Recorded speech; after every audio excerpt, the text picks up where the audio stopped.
রাতের ডিনারের প্রস্তুতি। ছেলেকে বলেছিলাম ঘুগনি আর লুচি খাওয়ার কথা খাবে না, ভাত খাবে। তো তার জন্য একটু ফুলকপি ভাজো, আর এই যে বেগুন, এটা একটু সর্ষে বেগুন করব। পোস্তটাও বাটাইনি, আমি জানি ঘুগনি করবো, নিরামিষ ঘুগনি করতাম। যাই হোক, একটু সর্ষে বাটা আছে এখানে। আদা বাটাতে তো দিতেও ভুলে গেছি, এত মানে ঘুম পেয়েছে, আমি ঘুমিয়ে গেছিলাম। তো জাস্ট একটু আদাকে একটু কুচি করে নিলাম, এটা দিয়েই আলুর দমটা করবো আর কি। এই সর্ষে লঙ্কা বাটা আছে, এটা বেগুন সর্ষেটাই করবো। আর জিরে একটু বেটে দিয়ে গেছে দিদি, লঙ্কাও বাটা আছে। আর এই যে আলুর দম হবে হালকা করে, যা শোঁসো করেছে বন্ধ করে দিয়েছি। মানে খুব সেদ্ধ হয়ে গেলে তো ভালো লাগবে না, একটু শোঁসো শক্ত হয়েছে বন্ধ করে দিচ্ছি। আবার একদম শক্ত থাকলে অনেকটাই গ্যাস চলে যাবে।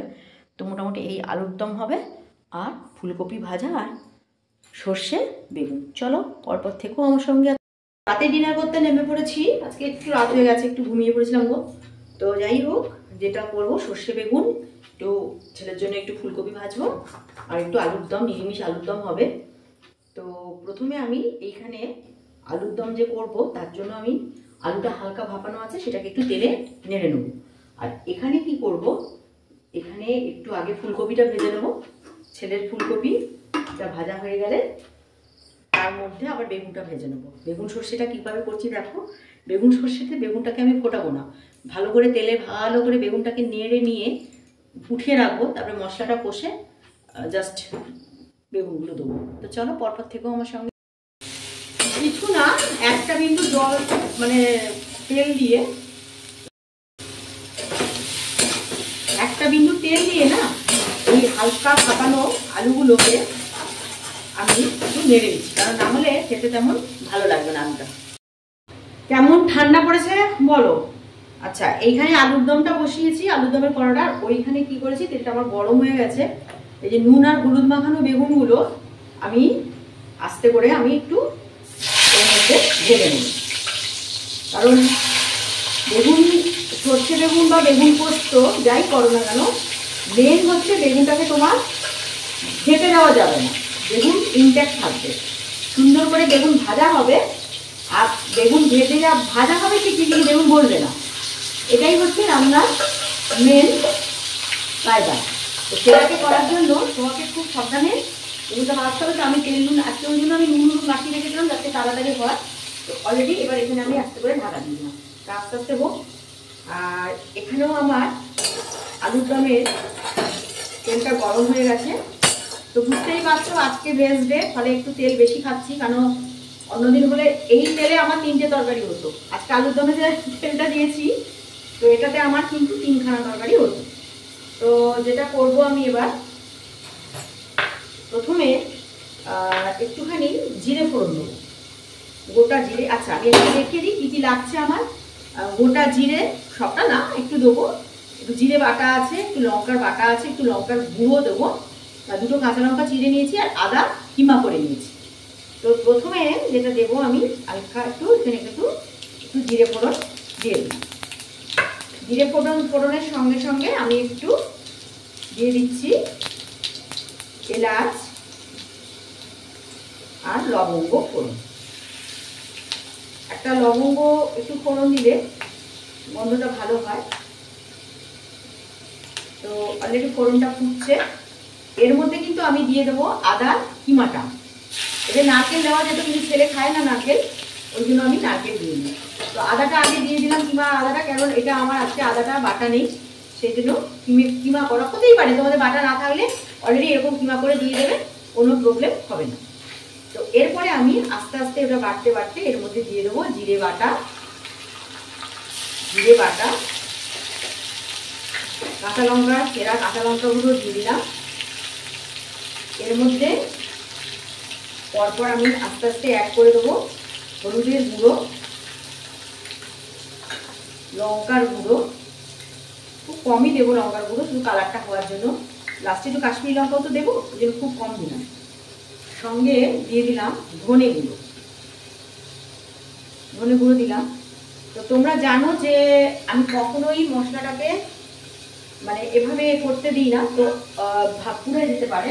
তো আমি ওই জন্য কী করলাম, এখানে যে বাটা লঙ্কাটা বলছিলাম না দেবো, সেই বাটা লঙ্কাটা একটু গুলিয়ে দিলাম। গুলিয়ে নিয়ে যেহেতু আমি গুঁড়ো মশলাগুলো দিয়েছি, তো তার মধ্যে আমি বাটা লঙ্কাটা এর মধ্যে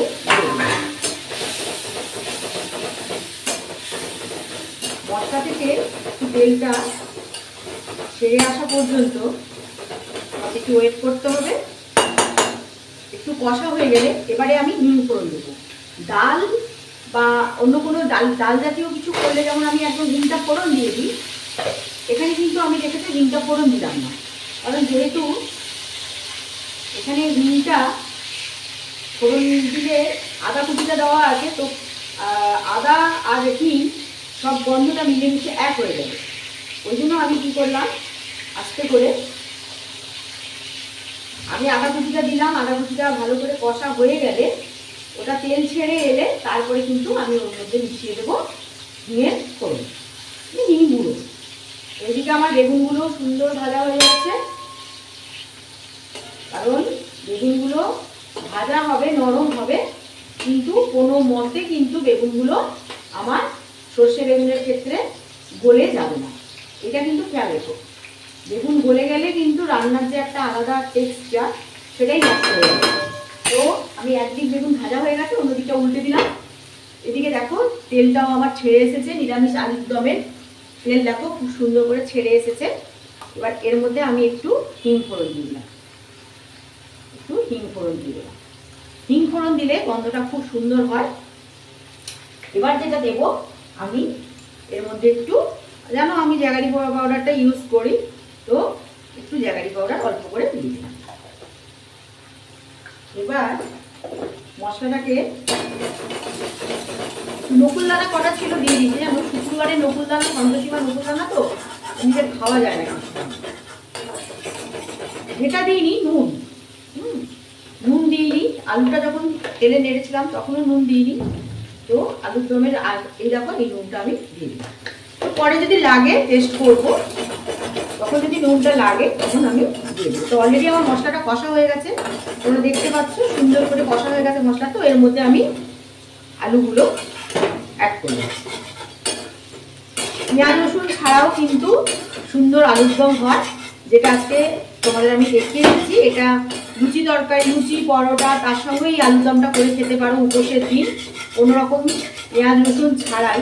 আর পেঁয়াজ কত টাকা করে হয়েছে এখন দেখতে হবে, কতটা পেঁয়াজ কম খেতে পারি আমরা, তাই না? পেঁয়াজটাকে কমিয়ে দিতে হবে। পেঁয়াজ ছাড়া রান্নাগুলোই আমি পরপর এখন দেখাবো, কারণ পেঁয়াজের দামটা অসম্ভব বেড়ে গেছে। তো সেই জন্য কিন্তু আমি এখন যে রান্নাগুলো তোমাদের দেখাবো সেগুলো সবগুলোই প্রায় বেশিরভাগ পেঁয়াজ ছাড়াই দেখাবো। তো চলো এরপরে আমি একটুখানি এর মধ্যে জল দিই। হয়ে গেছে কষাটা, তো বেশি জল দেবো না, কারণ আলু আমার অল্প করে ভাপানো আছে। ব্যাস, এখানে জলটা দিয়ে দিলাম। এবার এটাকে একটু আমি ফুটতে দিয়ে দেবো। সব কিছু আমার দেওয়া হয়ে গেছে। হ্যাঁ, শুধু একটু যেটা দেবো অল্প বিরিয়ানি মশলা, বেশি বিরিয়ানি মশলা দিলে ছেলে খায় না, খুব অল্প, এই একটুখানি অল্প একটু ঝেড়ে দিলাম, একদম ভালোবাসা খেতে। আর যেটা দিয়ে দিলাম এর মধ্যে একটুখানি কাশ্মীরি লঙ্কা, সেটাও অল্প কালারের জন্য। এবার একটু দিয়ে দিলাম আমার ভাজা মশলাটা। এই ভাজা মশলাটা আছে না, জিরে আর ধনে যে ভেজে রেখেছিলাম, সেটা একটু দিয়ে দিলাম। তো অলরেডি এটা ফুটবে। তো এখানের থেকে বেগুনের থেকে ঢাকনাটা আমি নিয়ে নিলাম, দিয়ে এর মধ্যে ঢাকা বসিয়ে নিলাম। তো চলো এবার বেগুনটা এদিকে নিয়ে আসি। দেখো বেগুনটাকে আমি এপাশে নিয়ে চলে এলাম। তো অলরেডি আজকে আমার এই আলুটা আসছে না, কেন জানি বুঝতে পারছি না, আলুটা জ্বলছে না। তো যাই হোকে কালকে বলে বলে করিয়েছি, এবার রেগুলার বলতেও ভালো লাগে না। তো যাই হোক, না হলেও এটাই চালাচ্ছি। তো আমার বেগুনগুলো খুব সুন্দর করে ভাজা হয়ে গেছে। আমি বেগুনগুলো এবার তুলে নেব। খুব সুন্দর করে ভাজা হয়ে গেছে বেগুনগুলো, নরমও হয়ে গেছে। তবে অবশ্যই কিন্তু বেগুনগুলো এই সর্ষে পোস্ত দিয়ে যদি করতে থাকো, তাহলে বেগুনগুলো কিন্তু অবশ্যই একটু চেক করে নেবে যাতে পোকা না থাকে। পোকা থাকলে সে বেগুনটা একদম ইউজ করবে না, সেটা রেখে দেবে, সেটা অন্য কোনো শাকের ঘন্টে চালিয়ে দেবে। তো মোটামুটি আমার সুন্দর করে বেগুনগুলো ভাজা হয়ে গেছে, এগুলোকে আমি তুলে নিলাম। এবার যেটা দেবো, মানে এর মধ্যে আর আমি তেল দেবো না, অনেকটাই তেল আছে। তো ওর মধ্যে আমি যেটা বেগুনের যেটা করছি সর্ষে বেগুনই করছি, পোস্ত বাটাইনি, অলরেডি কালো জিরে দিয়ে দিলাম, ওই বাটনাটা দিয়ে দিলাম কারণ অনেকটাই তেল রয়েছে বুঝেছো। দিয়ে দিলাম দুটো কাঁচা লঙ্কা চেরা, দুটো কাঁচা লঙ্কা চেরাও দিলাম।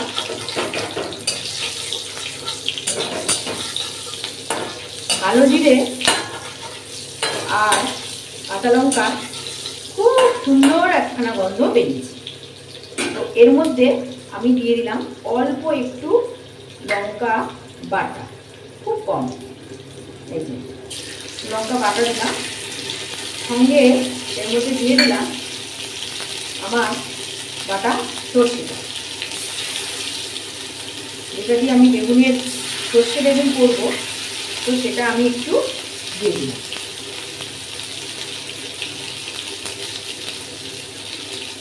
দিয়ে দিলাম অল্প একটু হলুদের গুঁড়ো, দিয়ে দিলাম অল্প একটু কাশ্মীরি লঙ্কা, দিয়ে দিলাম অল্প একটু ধনে গুঁড়ো। এবারে এর মধ্যে দিয়ে দিলাম একটুখানি জল, কারণ গুঁড়ো মশলা দিয়ে দিয়েছি, জল না দিলে কিন্তু একদম অবস্থা খারাপ।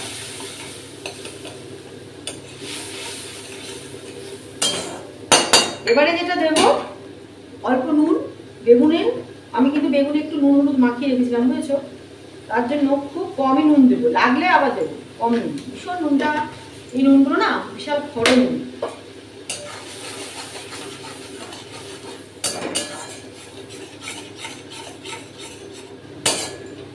আর একটু মশলাটা কষবো তেলটা ছেড়ে আসা পর্যন্ত। আচ্ছা, এর মধ্যে আমি এখানেও একটু মিষ্টি দেবো, মানে জ্যাগারি পাউডার এখানেও আমি একটু অ্যাড করবো, নিরামিষের তরকারি তো একটু মিষ্টি না দিলে ভালো লাগে। তো আজকে সকালে একটা মহাকাণ্ড হয়ে গেছে, আমি আজকে দুবার মনে হয় মিষ্টি দিয়ে দিয়েছি মুগের ডালে। আর এদিকে চন্দ্রচন্দ্র তো একটু মিষ্টি কম খায়, কিন্তু এমনি পালং শাকে মিষ্টিটা তেমন হয়নি, তো ওরা সব পালং শাক আর ডাল মিশিয়ে ডাল পালং করে আজকে খেয়েছে।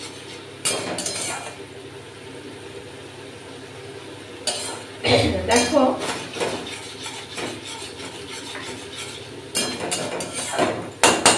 আর একটু তেলটা ছেড়ে আসুক তারপর আসছি। দেখো একদম সুন্দর করে মশলাটা তেল ছেড়ে এসেছে, এইটা।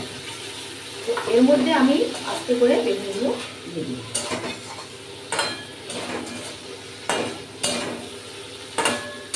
একদম কমিয়ে দিব, আর একটু হালকা জল, খুব অল্প, জাস্ট এই পাত্রটা যেটা বেগুনটা মশলাটা এ করে বেগুনটা হয়েছিল, কতটুকু জল দিলাম দেখলে, জাস্ট অল্প, ব্যাস। এটা একটু ফুটে যাক তারপর আমি নামিয়ে দেবো। দেখো সর্ষে বেগুনটা জাস্ট এই হয়েছে, তোমাদের একটু দেখিয়ে নিই, একদম এই দারুণ খেতে হয়, ভীষণ সুন্দর হয় খেতে।